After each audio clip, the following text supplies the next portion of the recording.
All right, everybody. If you want to join me, there should be a link. Oh, I guess I didn't put it in. Let me try to put it in real quick. Hold on. But there should be a link you could join if you want to join me as I type Richard Nixon. What I'm trying to do is I'm trying to accumulate a bunch of INTJs.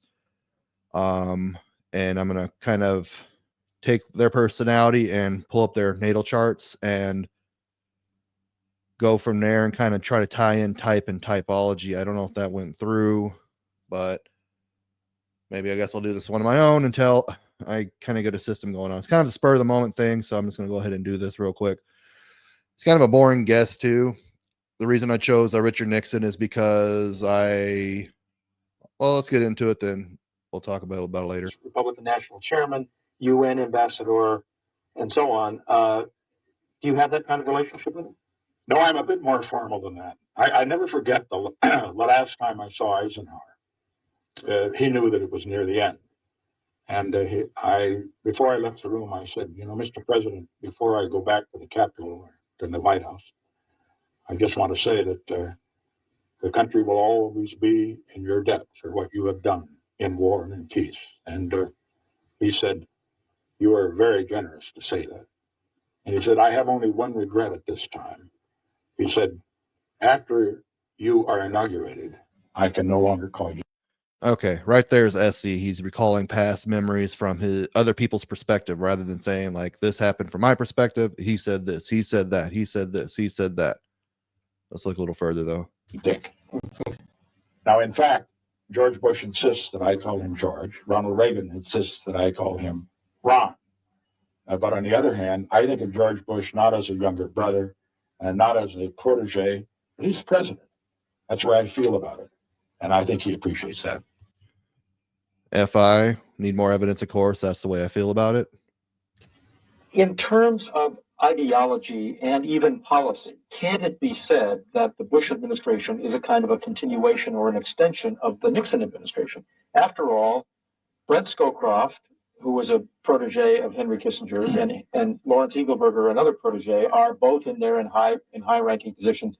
The president was an official under you, and many other people in the White House staff, for example, were officials of the Nixon administration. Are there differences in tone, or is it a continuation? Well, answering that question, I recall very well when I was a member of Congress, a very conservative Southern Democrat came across the aisle one day to speak to Vito Marcantonio, who was almost communist. Some people thought that he was. Marcantonio had voted for a pet project of the Southern Democrat, John Rankin. And he says, Mark, he says, thanks for that vote.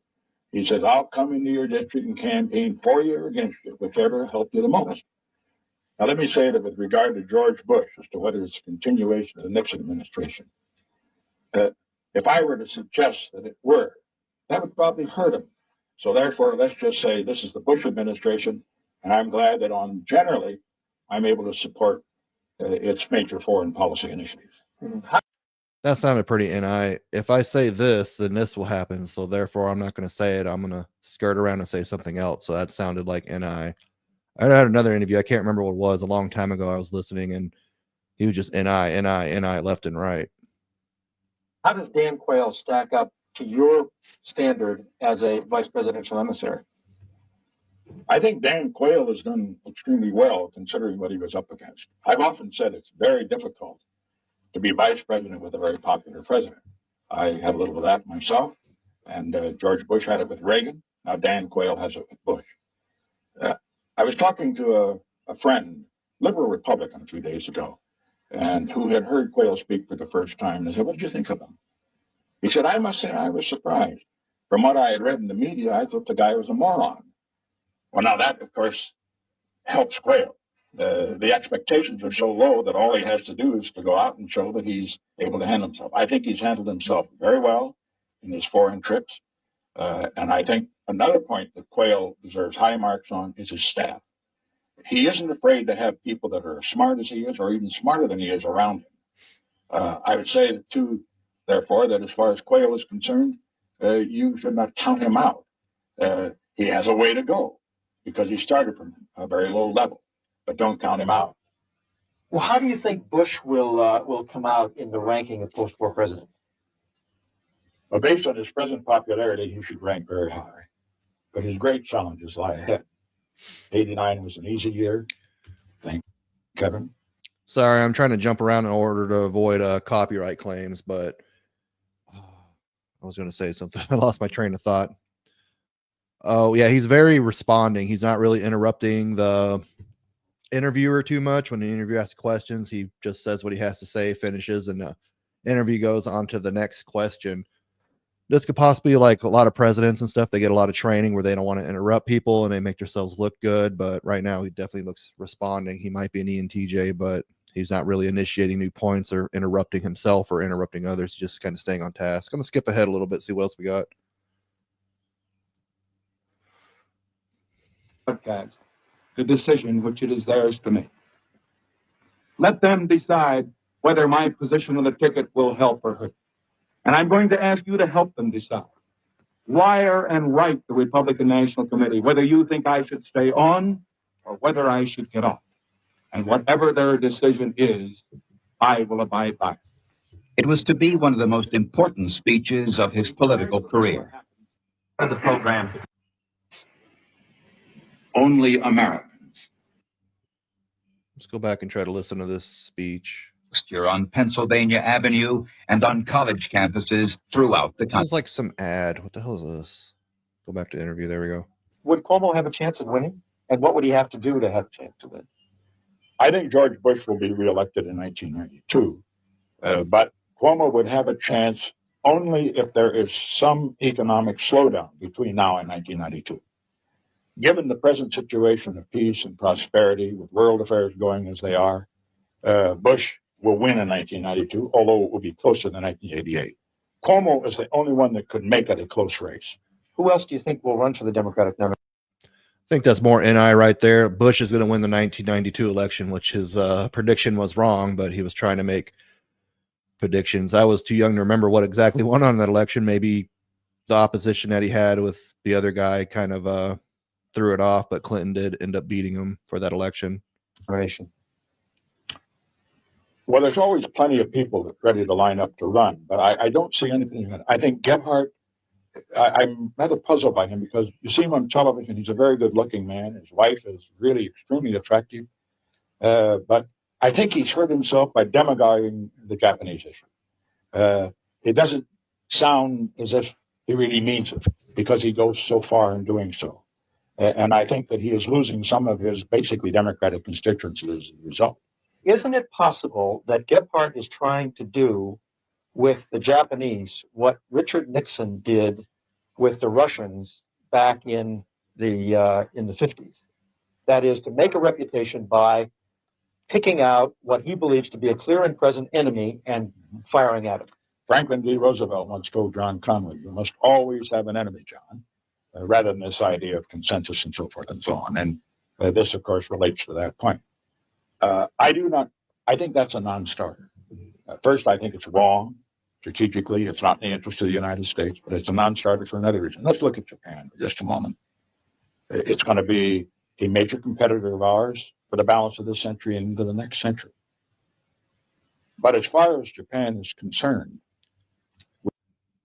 Kind of FI and NI there. Like, I don't really feel this is right. Then NI or Japan's going to be a competitor for this century and next century, even though it really didn't happen either. It seems like we're kind of working well together with Japan, but yeah, NI is not always right. we have to realize that if all of the issues we have with Japan, insofar as unfair trade is concerned, were resolved, it would affect only 10% of the trade we have in the world at the present time. The problem is not that these trade restrictions that the Japanese put up, some of them non-tariff barriers, and that should be removed. The problem is that we're making the Japanese a scapegoat for some of our own problems. And looking at Japan, I know you can raise questions about the Japanese. He did have a little bit of TE in there. He does demonstrate TE later on. Let's look at a little bit longer. Let's go a little bit further.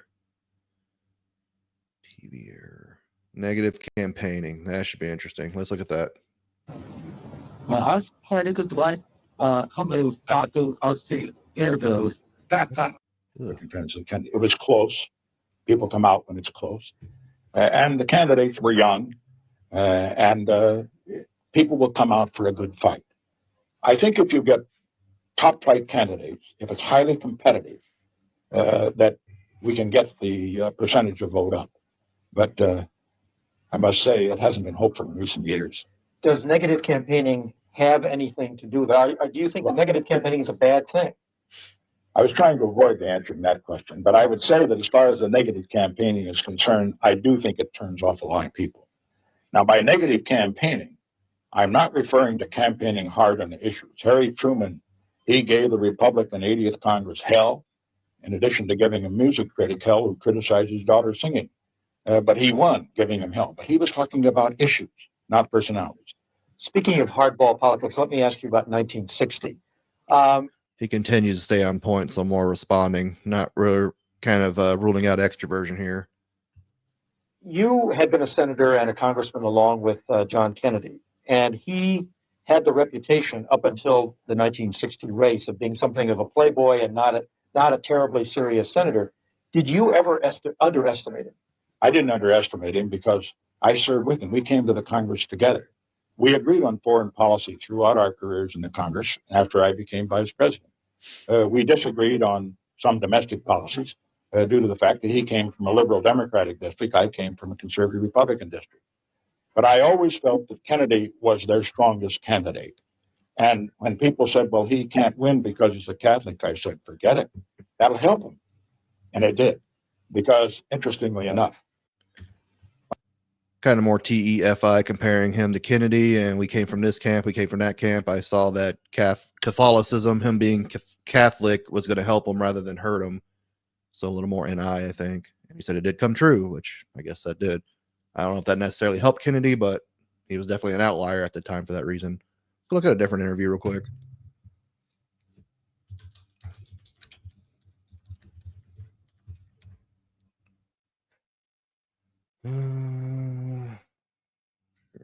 Richard Nixon. Hey, welcome to you, our viewers around the world, and to you, President Nixon. First question, Saddam Hussein, should he be tried for war crimes?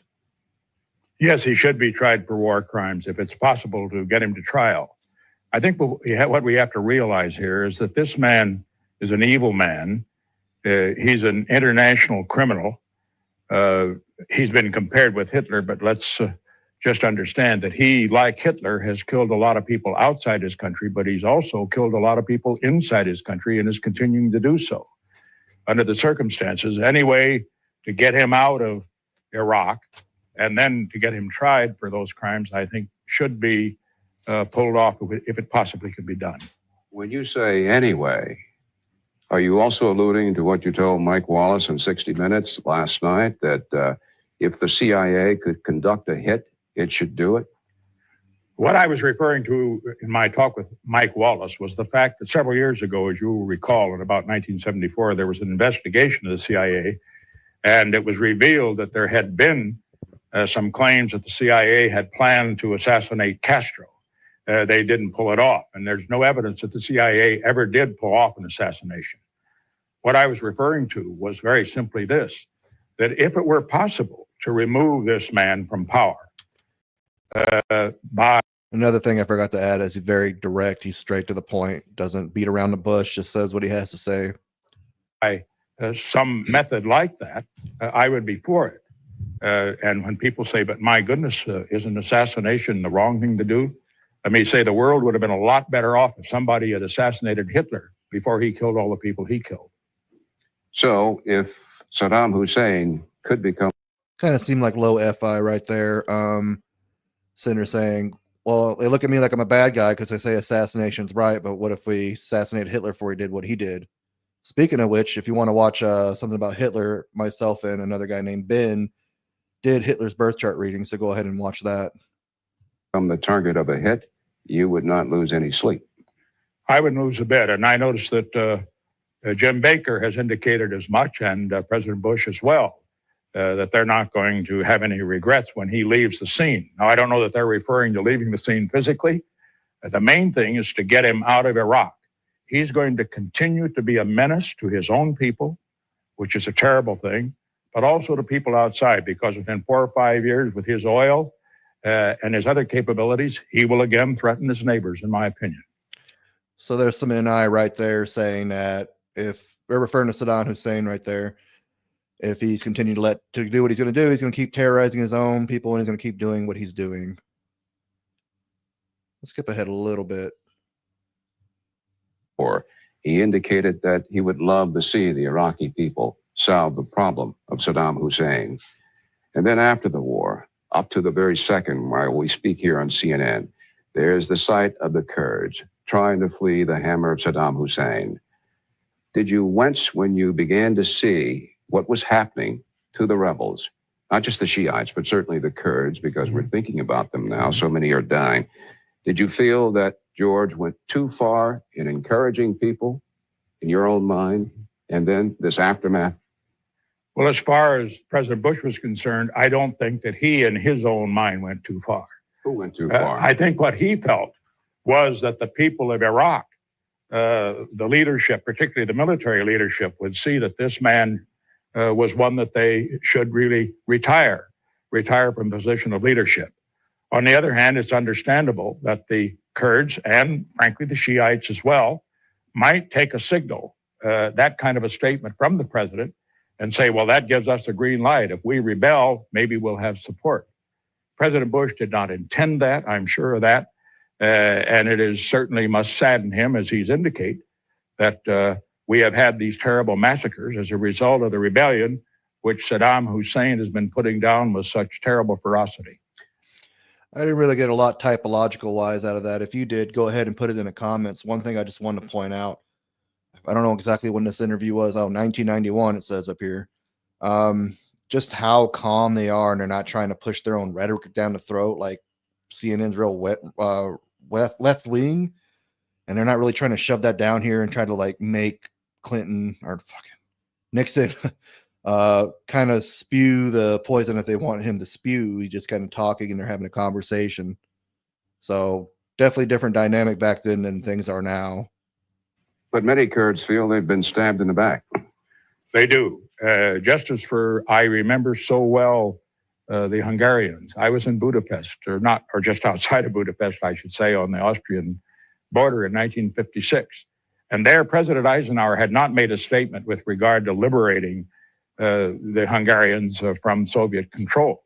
But Radio Free Europe had a broadcast supporting the idea of liberation. As a result, Soviet tanks mowed down the Hungarians who rebelled. President Eisenhower took a lot of heat for not doing something about it.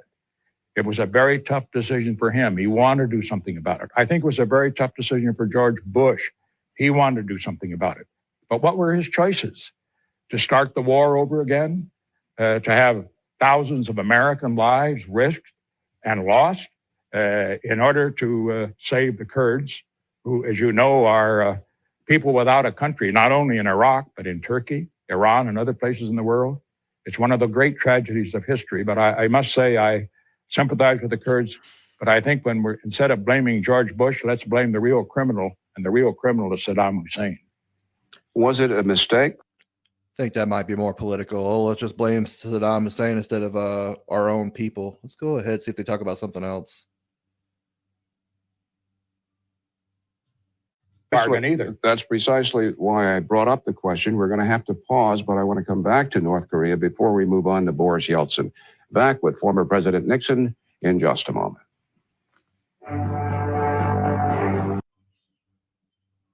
Pacific Basin? No question about it. And that's another reason why we have to keep forces in South Korea. The South Koreans are rich enough to defend themselves, but the Americans being there is a threat that the North Koreans have to deal with. The fact that we're there is a deterrent to the North Koreans. I have a horrible question to put to you, because horrible in the sense it raises a specter. But if you had to...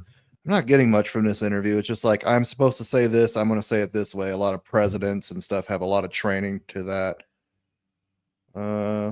This is a real short interview. Let's check this one out.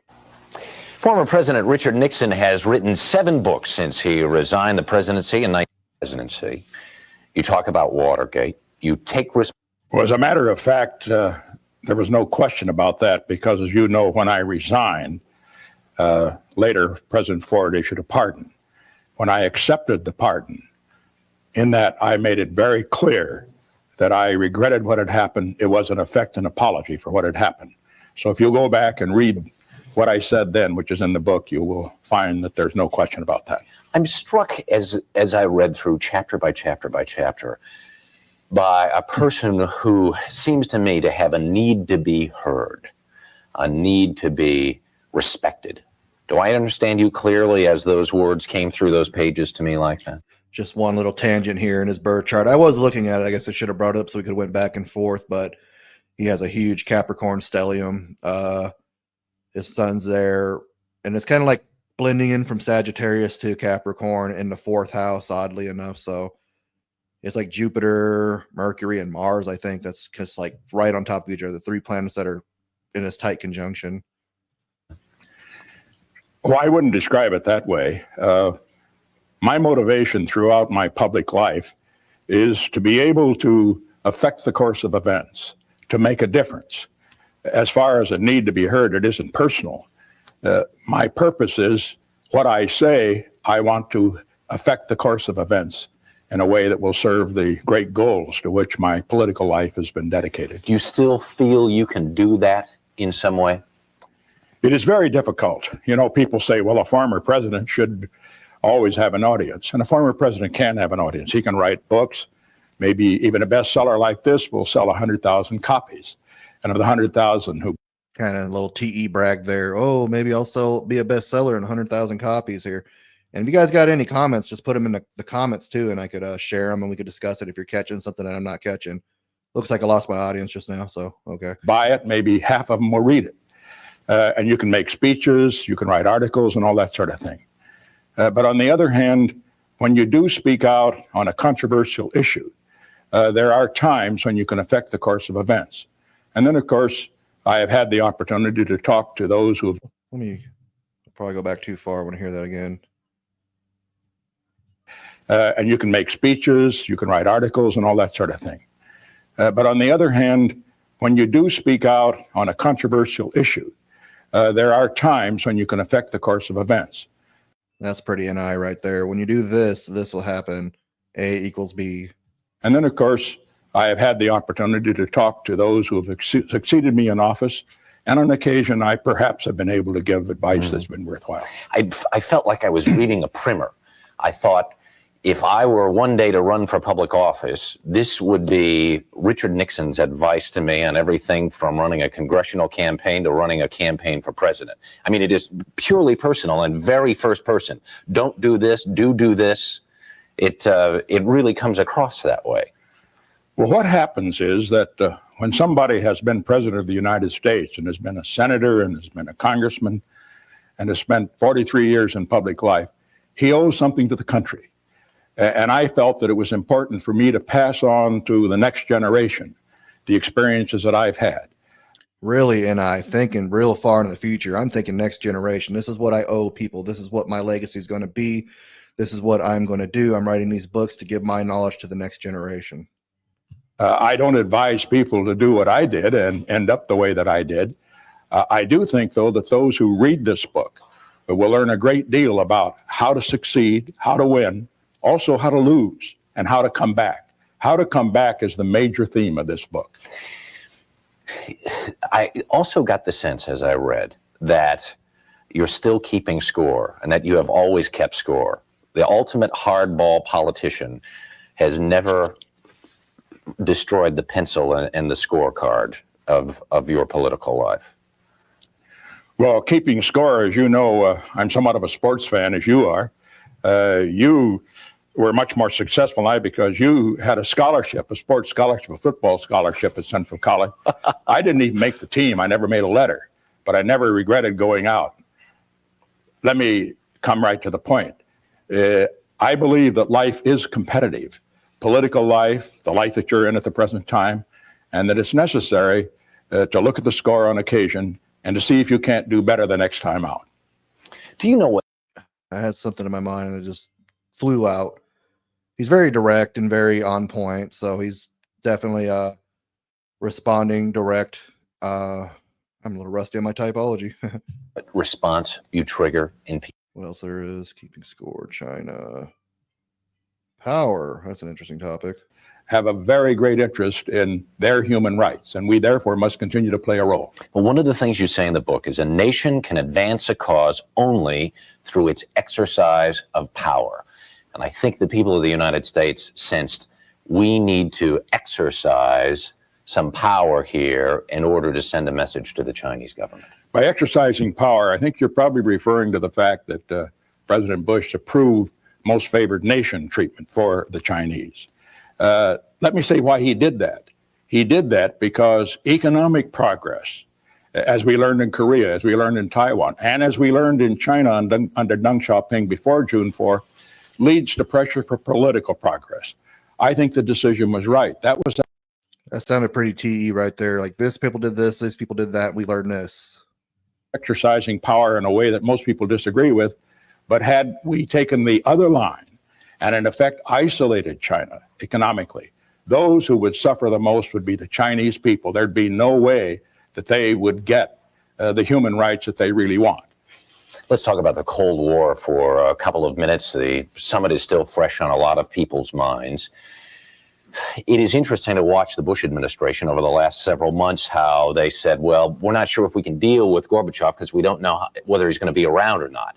They flip-flopped and they said, well, we'd better deal with him now because he might not be around. Do you agree with that? I believe that Gorbachev will be around. I believe that he is a very skillful politician. Let's understand, he's not a closet Democrat. He's a true believing communist. He's a proud Russian nationalist, but he is a brilliant political leader, and he's reacting to events. I think what will happen is that he's going to try to stay ahead of the curve. Let me say what's happening here. A great revolution is sweeping the world. Communism has lost that battle.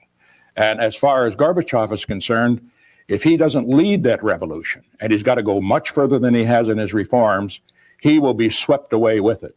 Just that seemed like a pretty big NI prediction right there. Let's try another interview. One more, and I got to get going. I got some stuff to do.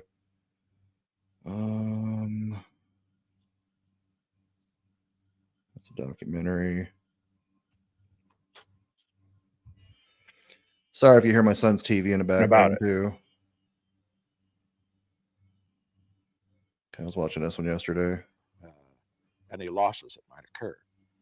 But one of the biggest profit items in the service station was tires. And incidentally, when I give you these figures, it'll show you that tires is one of the few items in America that has not gone up in price. Because on this occasion, a fellow came along one day. That's pretty TE right there. He was in a big car. It was a big Buick, as I recall, and he had 3 children. More SC talking about past memories from other people's perspectives. And his wife with him, and he needed 2 tires. And so he picked up 2 of the best tires that we had. It cost $67 for 2 tires. More TE. And so the old man changed the tires, put them back on the wheels and so forth. And the fellow was very impressive looking, gave him a check for him for $67. And my father was so appreciative of making this very big sale, where you'd make a profit of about $10 on the 67.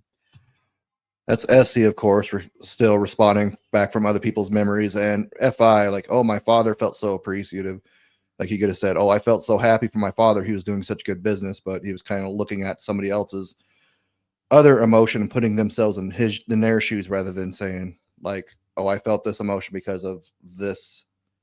That he gave each of those children, I remember, a candy bar. And then so they drove off. 2 days later, the check bounced. And I must say that my mother and father, I heard them talking about it at the dinner table. They couldn't understand how that could have happened. But from then on, at my father's place, unless he knew the people, it was cash and carry. Although we did have credit, let me say, and a lot. Well, that's the first time he had to interrupt the interviewer. So everybody does that every once in a while, just preferences. We don't do one thing 100%. A lot of people never paid the bills, and we didn't press them too hard either. This was the a time when a lot of important historical things were happening in the outside world, at any rate. Do you have any memory of the First World War or its impact on the town? Well, the First World War, I have a vivid memory of when it ended, of Armistice Day. Now, you understand, I was only then 5 years old, but I can remember this day. We lived in Yorba Linda then. We went over to Placentia. They were going to have a parade. The American Legion had a parade. And I remember they had an effigy of the Kaiser.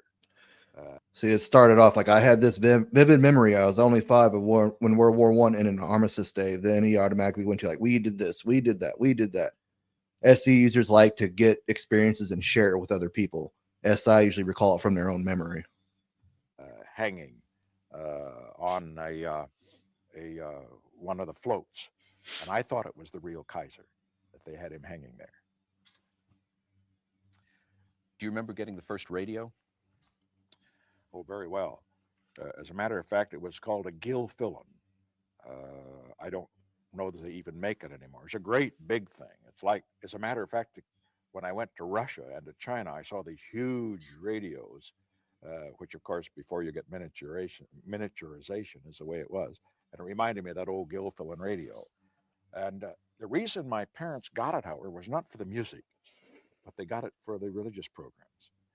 They love listening to Amy McPherson and Bob Schuler. That's more SC. I really got to get going. I'm just exploring with a new format. This definitely takes a lot less time than going and picking all the videos, downloading them, editing little clips, and commenting over them.